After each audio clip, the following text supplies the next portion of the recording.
Howdy mates, how are we all doing?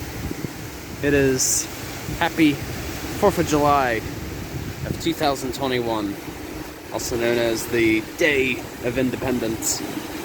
So I'm over at the famous, close to the Sarasota beach, that is at Siesta Key, located in Florida.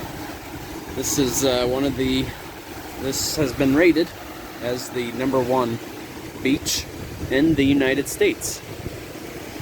So you can see that today we've got ourselves a bit of a wind at the moment, and the wind is roughly coming from the west at the moment, kind of northwest approximately, and with that wind it's influencing how much waves there are at the moment.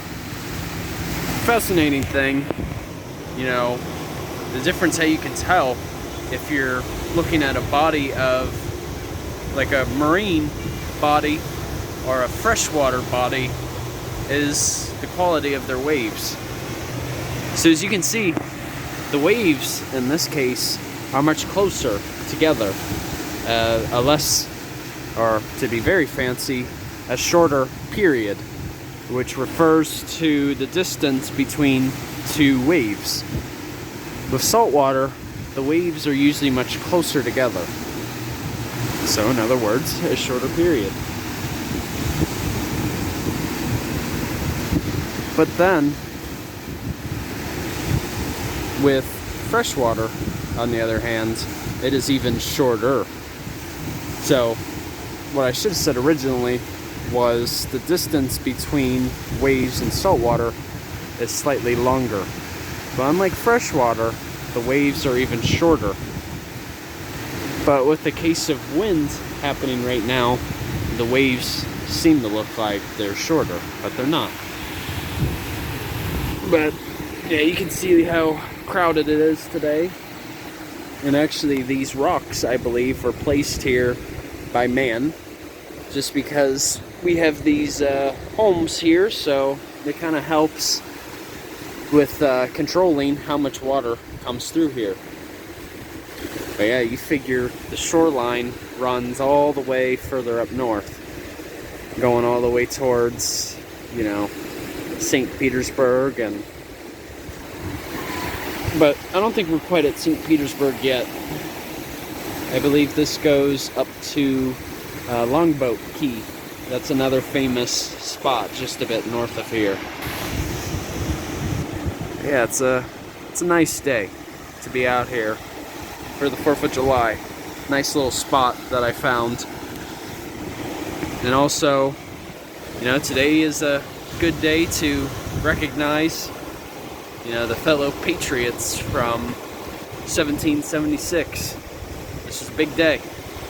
Quite badass, if you ask me. You know, them declaring independence from one of the most powerful nations at the time. And honestly, the war wasn't even over yet. You know, the Revolutionary War. So it took some serious balls to do what they did back then. There's a famous scene from National Treasure. You know, had they lost, you know, no way to sugarcoat this, but they could have been hanged, beheaded, all the above. Anything that could have been inhumane would have been done to them had they lost. It's not also a day to recognize only the colonists. It's also a day to recognize, you know, the natives who were here, you know, prior to further settlement. I mean, this also marks a rather drastic time.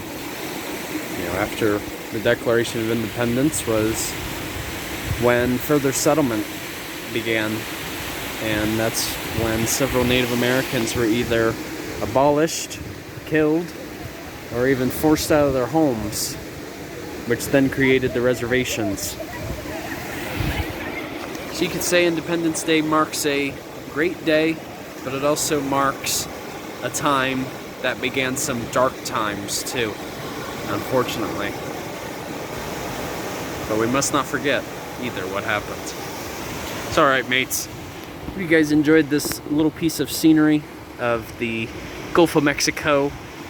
And, you know, just remembering some of our history. It's alright, mates. Enjoy your Sunday, and Journey on a Journey is outwards. Take care, folks.